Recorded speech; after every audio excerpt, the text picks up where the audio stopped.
Okay.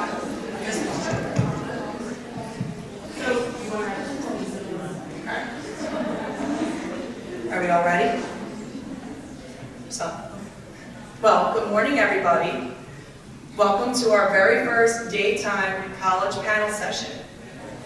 Why we try to do this for everybody is because it helps both not only U.S. students, but also parents who are lucky to come here today to get a better understanding not only the admissions process of college applications, but also to get to see the admission professionals as real people doing their part in creating a class that will benefit the student experience as well as their university.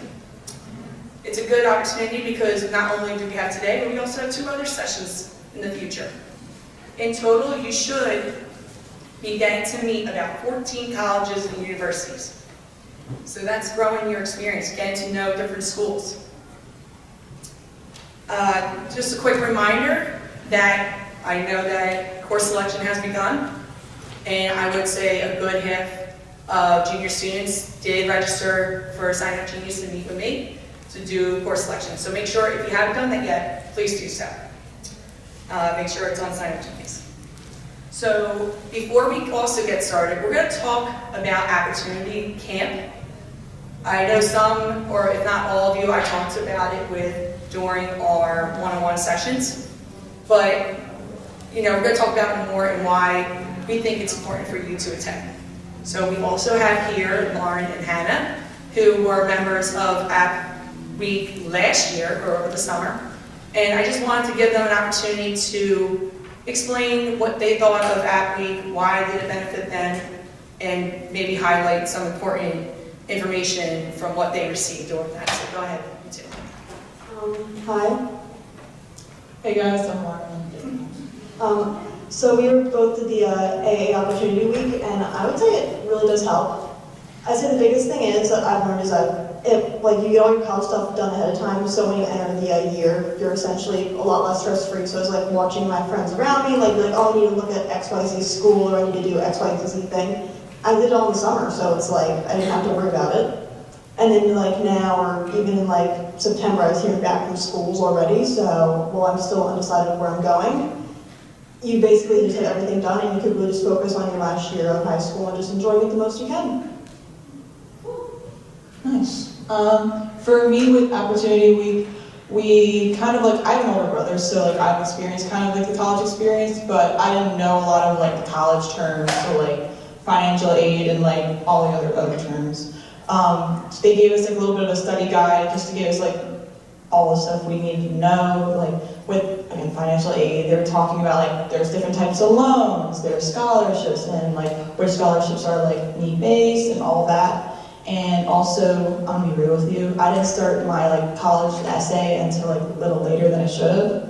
And that week actually helped me, push me to get it done. And honestly, getting the applications all done that week helped me so much, because not only you're applying to colleges, you also have school and clubs and sports, and you kind of want to just enjoy, like Hannah said, and kind of take it all in and enjoy your last year, because reality check, it is.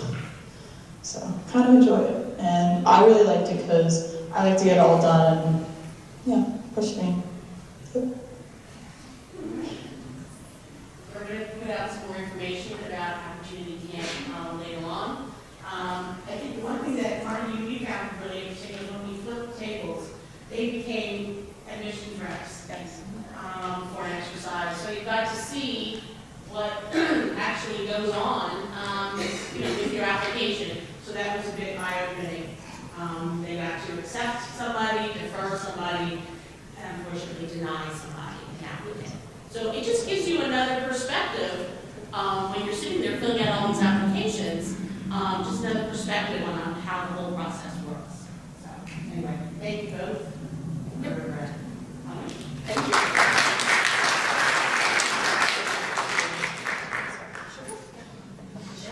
So what we are going to do now is we have our panelists here, from starting here to closest to me towards the end. We have Elizabeth Doyle from St. Joseph's University, and next to her is Brent Campbell from Cabrini University, and on the end we have Matt Metzger from Penn State University. So what are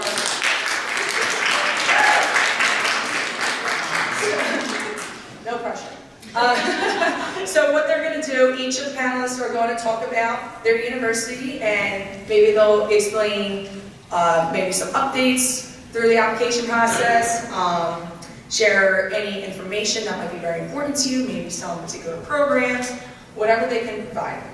After when each of the panelists are going to be done speaking, then will be the time to talk or maybe ask questions. So parents, if you have questions, or students, Mrs. Smith is going to be running up and down with the microphone to give you an opportunity to ask those questions. And after that, if we have enough free time, I know all juniors need to go to lunch. You're able to stay back if you please. If not, you can head to lunch. But we're going to have some extra time in the library to have like a small time to question or ask questions for any of the reps. Okay, so while each of these reps are talking, I ask that you respect our speakers, and because most importantly, it's information for you, okay? And they may not be the colleges that you're interested in, but it gives you the opportunity to think of those questions, to use it for schools of interest, and to get to know our reps as well, because they play a big role in your application process. So whoever wants to go first, okay? All right, yeah. Stakes are high. All right, so go ahead, Elizabeth. Yep. Hello, can everybody hear me okay? Hi, okay. My name is Elizabeth. I am a admissions representative from St. Joseph's University. St. Joseph's University is located in Philadelphia. We are located on 2 different campuses right now, and very exciting, in 2024 we will have a 3rd campus. So lots of new things happening at St. Joe's. For anybody who doesn't know, St. Joseph's University is an NCAA Division I athletic school. We're affiliated with the Roman Catholic Church, specifically Jesuits. And our mascot is the hawk, so you often hear us refer to our campus as Hawk Hill. You may hear us say something like the wind. It means the hawk will never die. But other things about St. Joe's that are more important for maybe academic purposes, we do have 4 different colleges inside of the university, so everything from natural sciences like bio and chem and physics to social sciences like criminal justice, sociology, psychology. We have our Hub School of Business, which is an AACSB accredited business school. That basically just means it's the highest level accreditation a business school can obtain. We also have our School of Education and Human Development, so if you're thinking about becoming one of your awesome teachers here, you can go to teacher school. And then we have a School of Health Professions, so if you're thinking about getting involved in the health professions, everything from pharmacy, physical therapy, occupational therapy, or physician assistantship. We also have accelerated programs for those where you can earn both your undergrad as well as a doctorate. So you're earning 2 degrees within an accelerated time frame, which saves you a little bit of time and money. But beyond those programs, we do have tons to offer you guys on campus, everything from Greek life to special interest groups. And of course we have athletics, so if you're thinking about going D1, or perhaps you're just really competitive and maybe not a D1 athlete, much like myself, we do have club and intramural sports. It's a great way to stay active and stay fit without, being a D1 athlete. So if you're like myself, I've been known to fall up and down stairs, but I'm still really competitive. So intramural sports are a great idea. But beyond that, so at St. Joe's, something that's really important to who we are is really caring for the whole person. So when you're at St. Joe's, you have access to a whole bunch of resources that you may not even think about right now. So things like, adjusting to the college experience that first year and transitioning, that can be kind of crazy. I know that I went from an all-girls high school with 114 girls in my class to a big state university. That was crazy. There were boys on my floor. That hadn't happened ever before in my life. So that's something that St. Joe's can really help prepare you for. But in terms of the college admissions process, we are on the Common App. So your Opportunity Camp is a great way to learn about what's on that application, how to fill that out. And we don't have a fee to apply, so sometimes when you're filling out applications, there is a fee. We don't have one, so you don't need a fee waiver. In terms of your application, we just require your app, your personal essay, there's no supplementals. We do require your official high school transcript. It comes from your high school, so they'll send it to us. And then we require one letter of recommendation. We've been test optional since 2014, so if you're not a student who's a great standardized test taker, that's cool, that's fine. It's completely up to you if you want to send us your test scores. Some students, it's not a great test, standardized testing is not for them, but if you want to send us your test scores, awesome. If you don't, also awesome. At St. Joe's, what we really offer you is a really great opportunity for you guys to get to know us. So when you're filling out your application, when you're doing financial aid, you're going to be talking to the same person, which is me, about everything. So you could have questions about, Elizabeth, I don't know whether or not you got my first senior year grades, or if I should apply early decision, or if I should apply regular decision, or Elizabeth, I don't understand what the difference between these two types of loans are. You're going to get the same person, and I'm going to be able to walk you through everything. If that's pretty much everything in a nutshell, in terms of new things at St. Joe's, we will be offering a fully accredited nursing program starting in fall of 2024, so by the time you guys are college freshmen. So if you're thinking about nursing and you really love St. Joe's, now is a great time because we have a nursing program starting in fall of 2024.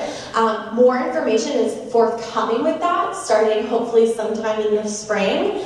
But if you guys ever have any questions, you guys can totally reach out to us here at St. Joe's.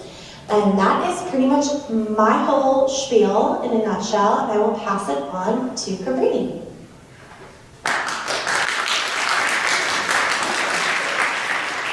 Okay, I move when I talk, so I'm going to move over here so I don't bump into my colleagues here. My name is Bryn Campbell. I serve as the Director of Undergraduate Admissions at Cabrini University, and I'm going to tell you a little bit about us, but I'm going to we are three very different institutions, and so I want to throw out there what makes us different, because I think I could say a lot of things that sound like St. Joseph's, but I'm different in a lot of ways, right? So you all will find that as you're going through your search, that some of us seem similar kind of surface level. So I'm also a Catholic institution. I'm just outside the city of Philadelphia, right? Those things all sound very similar. There's 88 colleges and universities in the Philadelphia area, so you're going to hear a lot of that. Instead, why don't I talk a little bit more about what makes us different from my colleagues here, because that might help you decide if, ooh, I might want to keep looking into Cabrini, or, and equally valid, Cabrini's not for me. That's okay too, right? Okay, so we are located in Radnor, Pennsylvania. From here, about a 40-minute drive, 45 minutes, hour and a half if you hit the traffic on the turnpike, let's be honest with each other. But we are what we call a tree-lined campus. So every entrance on the way into campus is completely lined with trees. It's one of my favorite things, especially in the fall, with all of the gorgeous foliage everywhere. We are broken into two colleges. I have our College of Arts and Sciences, and then I have our College of Business, Professional Studies, and Education. Okay? We have been known as the teacher school of the Philadelphia area for a very long time, so any of you thinking about any level of teaching, we could be a great fit for you. Okay? We also actually have the nursing program, so I understand you're all going for fall 24, but we have an incredible nursing program as well on our campus. We think our facilities are actually some of the best because they are some of the newest in the Philadelphia area. And so I'd love for you to come see anything and everything, whether you're thinking nursing or not. One of the big things for us is hands-on experience from day one. What does that look like? That looks like getting into the classroom if you're thinking about being a teacher, observing, trying lesson plans, all from freshman year, long before you get to your actual student teaching. For business, that means getting in our trading room. That means actually going out and shadowing other businesses, starting internships sooner, right? For our arts and sciences, so nursing is all built in. They're hands-on from day one in our labs. For our sciences, same thing in our lab. We're actually one of the few schools in the Philadelphia area that has what's called an anatomage table. Think like anatomy and image and put the two words together. It's a table probably about the size of this, and on it are 3D cadavers. So they're not real, but they're people who have been, I guess the word I would use is filmed and photographed to be on there. So you can actually manipulate the table like you might if you had actual cadavers. And the idea here is that you're going to get that kind of hands-on experience. Now for some of you that may sound really gross, in which case science, not for you. But for the rest of you, who who think that's really cool, I highly encourage you to try that one out. And you can start doing that as early as your freshman year. Okay, so that's a big deal for us. The other thing that we do from day one is our career development. You're sitting there right now going, I'm not even 100% sure I know what I want to do, and you're going to talk about career development. Yes, I am. Because we're going to help you figure that out. So it's okay if you are undecided. I won't speak for my colleagues here for a moment, but I will tell you that more than 60% of last year's incoming class was undecided. That is fine. And you can still go into any of our majors with the exception of nursing. Nursing, you must do what's called direct entry. Come in as a freshman. You can always come back out of it if you realize it's not for you. But all of my other majors, you can start in your sophomore year when you're a bit more ready. Or by the end of your sophomore year, going into your junior year. So what do we do that first fall of freshman year? We start building a resume. We take a look and see where are there gaps, where are things that you want to learn. Maybe we're really doing career development in that we need to find you shadow days with businesses in the area or persons in the area doing something you're thinking about, right? So all of that happens in fall of freshman year and builds each semester.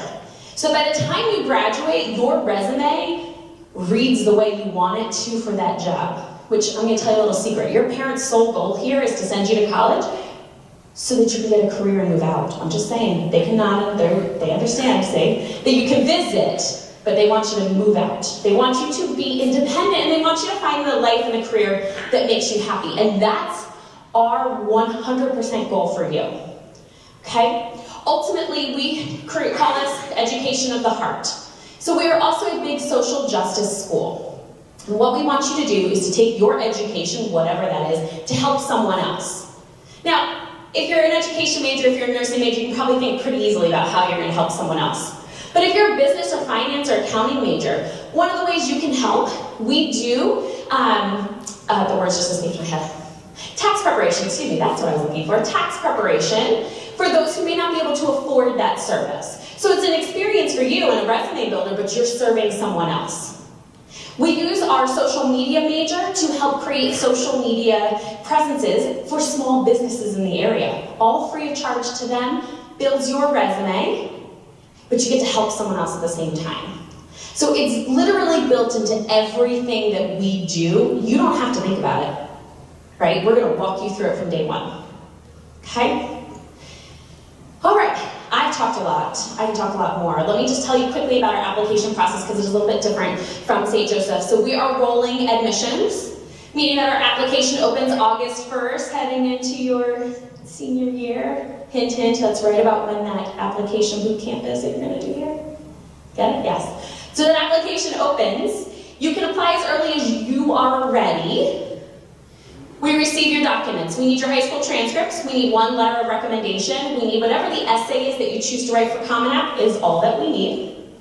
Okay? For my nursing students, I do need a short answer essay about why nursing. Okay? And then, if you'd like, you can go test optional. Believe it or not, we were test optional before St. Joseph's went test optional. It's something we're very proud of. It's something I remember, so I was working at another institution in the Philadelphia area at the time, and I remember Cabrini going test optional, and everybody just kind of came to a halt and said, wait, they went test optional, is that like the end? Does that mean that's over? Like, what happens, right? What happens when you go test optional? And so, it's been very successful. We're very proud of it. Less than 16% of our applicants last year sent us test scores. We're truly test optional. So, use that to your advantage, right? Send them if you think you've done well. Don't send them if you don't feel confident that it reflects you. Okay? We get your decision back typically within 3 weeks. Sometimes it's faster, sometimes it's a little slower. Once your application is complete, though, within 3 weeks, you will have a decision from us. I highly encourage you to come and visit. We are right across the street from Eastern. We are 10 minutes from Villanova and very close to several other schools, so you could do 2 or 3 visits in a day, okay? And the same would go for my colleagues here as well. We want you to come see campus because that's the real feel, right? Is that really where I want to go? Does this school feel like me? I remember going to college, and I tell students this all the time, it's a gut feeling, and I can't explain it any better than that, but you're gonna walk on a college campus and go, oh yeah, that one's for me.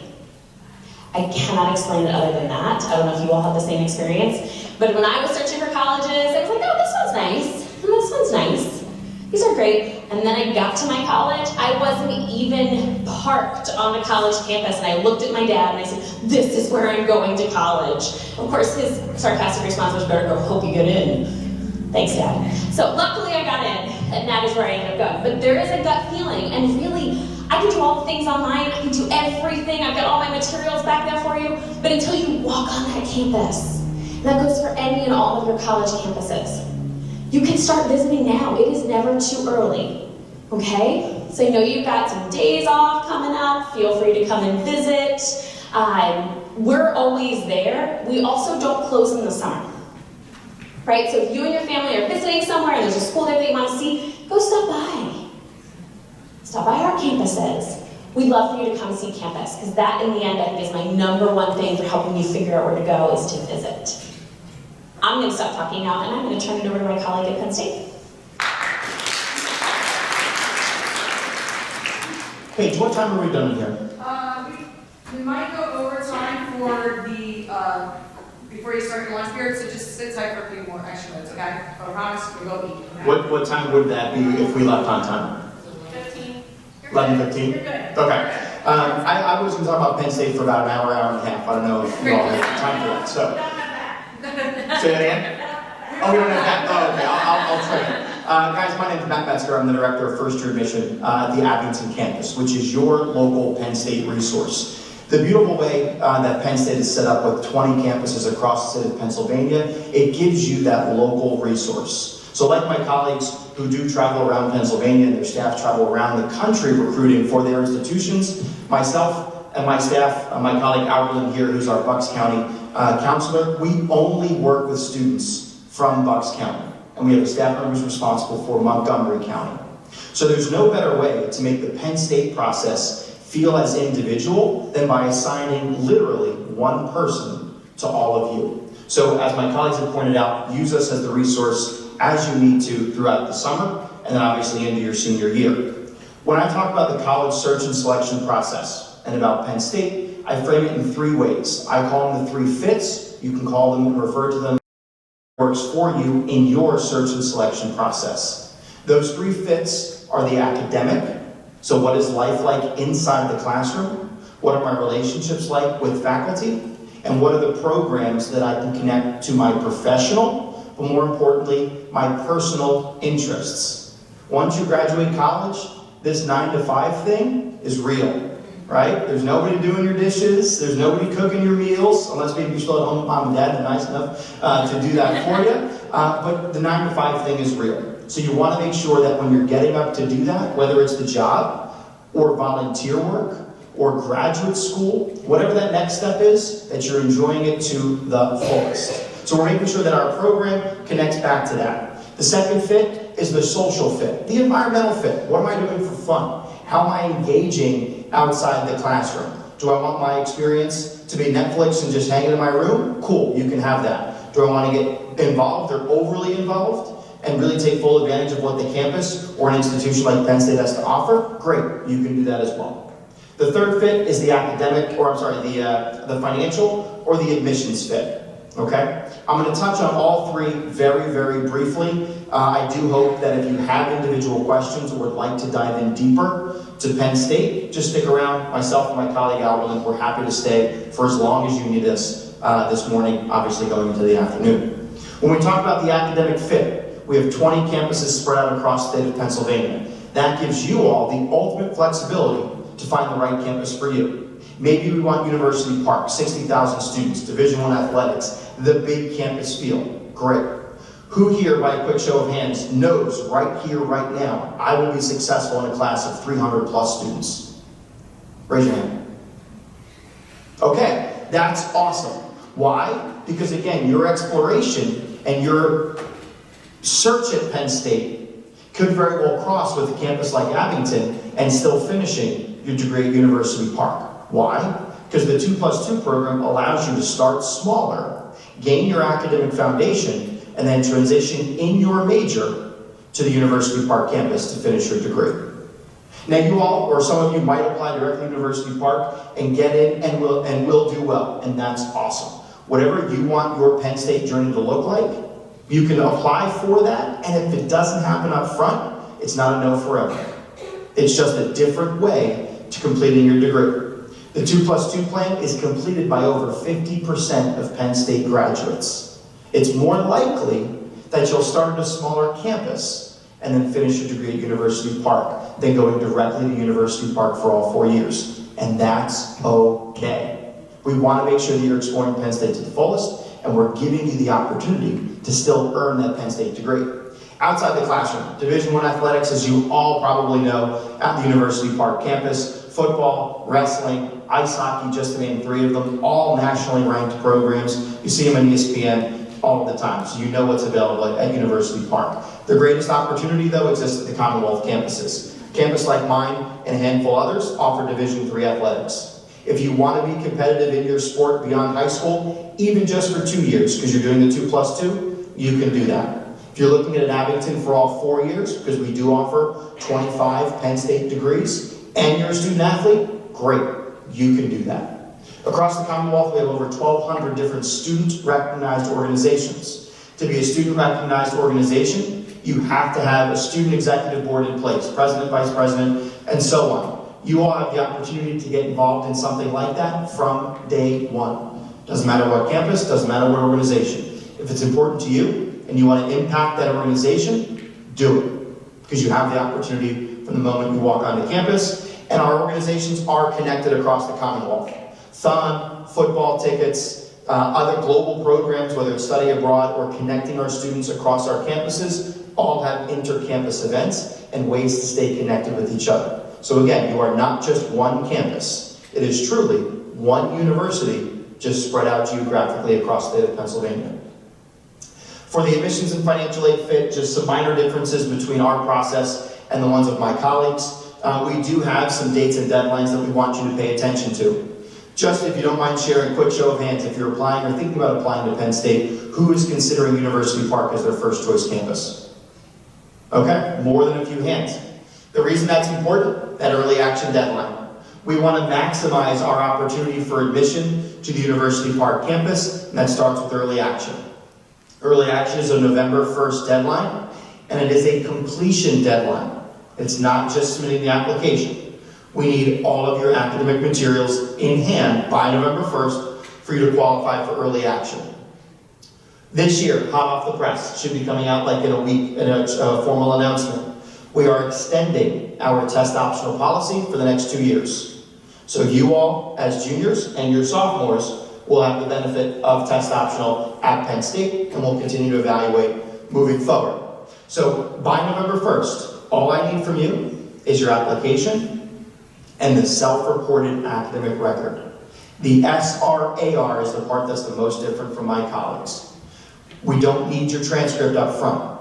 Through the My Penn State profile, you will submit your self-reported academic record using the information found on your transcript. If all you send me is your application and your SRAR, by November 1st, you'll be considered complete and you will qualify for early action. Okay? Campus listings, and we can dive into it deeper in individual questions, but you select your campuses based on your academic program of interest. The vast majority can be started at almost any campus and then finish at University Park. So as you're going through your selection, keep that in mind when we're selecting our first choice, our starting choice, and then the alternate choice campus as well. And then for financial aid, as my colleagues have said, review for the FAFSA. FAFSA submission is required for review for financial aid, so that might be a difference in some scholarships that are offered at other institutions, so we do need that FAFSA. And for an in-state student, we are definitely an affordable option. Between the campuses and University Park, it's about a $5,000 difference. If you're coming to, let's say, Abington for your first 2 years, and if you commuted, your cost for the year would be about $14,000. So definitely on the affordable side with the backing of that Penn State degree. What is that backing? 1 in every 7 college graduates in the United States has a Penn State degree. So yes, it's what you know, but it's also who you know. And if you're a Penn Stater, you're going to know a whole bunch of people. Guys, like I said, I wanted to keep it as brief as possible because I want to make sure you get to lunch and we have time for other questions. But if you have individual questions, concerns about Penn State, please come up and see us before you all leave. All right? Thank you so much, guys. And seriously, one other plug. I know that we've all said it. That summer program sounds awesome.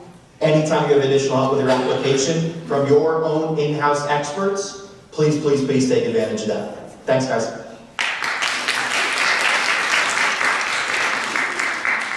Okay. So what we're going to do right now for, I know it's going to be a brief few minutes for my juniors, but if you do have any questions, as I said earlier, Mrs. Smith is going to walk around, so please raise your hand. Make sure, you know, and just ask the questions. You know, sometimes we feel a little embarrassed to ask the question because it might be something simple. Ask it, okay? It's better to know now than later, okay? So anybody have questions, parents or students? Any questions? Actually, I have one. Oh, start off. So, in the spirit of course selection, which we're all going to be partaking in the next few weeks, I want to ask, what are you looking for in high school course requirements so that we know that our students are coming fully loaded with the courses that they need? That is a great opportunity, especially as we get into senior year. For Penn State, every student must come with at least 15 academic units. That's all of your math, your science, social sciences. Those you will meet by just meeting your high school graduation requirements. The only difference would be for our STEM and business programs. So anything in STEM, anything in business across the Commonwealth, it's not just University Park specific, does require Algebra 1, Algebra 2, Geometry, and at least 1/2 credit of pre-calc, calc, trig, or some other advanced level math. You unfortunately cannot be admitted into those programs without at least that 1/2 credit. So something to think about as you're course selecting for Penn State going into senior year. Thank you. Very similar in all of that. Nursing is the one that has the most specific for us. So bare minimum is Algebra 2. I would really like to see something a little bit more advanced into that pre-calc or calculus. Trigonometry also would count towards that. You must have a minimum of biology and chemistry, but ideally at least one of them in an honors or AP, whatever's best for you. Other than that, it's your typical graduation requirements. Pretty much in line with what my colleagues were saying, but the only difference at St. Joe's, outside of the 3 direct entry programs in pharmacy, physical therapy, and occupational therapy, all of our programs are fairly open and flexible. When we really are looking at your transcript, what we like to see is for pharmacy, PT, and OT, we do require the same 3 years of math. An advanced math is not required. I do like to see it. And we require 3 lab science courses for those 3 programs. Specifically, we like to see biochem, physics, anatomy, physiology, earth science, something a little bit more intense than a science elective. And then we require a minimum GPA of 3.0 and a math and science GPA of 3.0 that we separately calculate. But that's only for those 3 programs. We also like to look to see if you guys have ever taken any honors or AP, IB, dual enrollment. Any kind of rigor is really helpful because it lets us know if you guys are kind of ready for something that's maybe a little bit more accelerated, a little bit more intense. If you're looking into something like accounting and finance, have you taken a couple math classes? That might be helpful. But pretty much we are major blind when looking outside of those 3 programs in terms of course selection. Thank you. Thank you. Any other questions? All right, well, study abroad. How many are interested in studying abroad outside the United States? All right, can you just briefly go over what that looks like? For sure. We have study abroad on every continent right now except for Antarctica. And this comes in a variety of different forms. If you wanted to do a study tour, which is just a couple of weeks with a professor, you can do a full semester. We're never going to discourage you from doing something like study abroad. So there's tons of opportunity for you. Similarly, we encourage you to do that. We also have semester at sea, if that's your interest of you. But we also are a smaller institution, so we know we can't travel everybody and have every program on our campus. So we are members of SEPSHE, which is Southeastern Pennsylvania Consortium of Higher Ed. I believe St. Joseph as well. I'm not sure if you are as well. And we share resources. So let's say I have a student who comes in and says, abroad in this XYZ place. And we don't happen to do that. We have several other schools in the area that we go to and say, hey, we're looking for this program, who has that? So you can still travel with a cohort of people that you would get to know ahead of time, and then you don't kind of feel just yourself individualized that way. Instead, you can actually get to travel together. So we share resources that way. I would say the only minor difference for Penn State, we have experiences on every continent except for Antarctica as well. That's just penguins are mean, but the biggest difference when we talk about Penn State, especially as you're traveling abroad for that full semester later in your career, we're going to make sure that while you're over there, there's an internship and/or professional development experience in there. So, an example, a business student may go abroad to Ireland in their junior or senior year. It's likely that we're connecting them with the KPMGs, the Deloittes, one of the bigger firms internationally, to still gain that relevant hands-on experience while they're traveling abroad. So there will always be that academic connected component when you're going abroad, whether it's for the full semester or, as we pointed out, maybe some of those shorter term experiences over a winter break, summer, spring break, what have you. I know the bell rang, so if you want to sit tight and ask a question, please stay. But if you want to have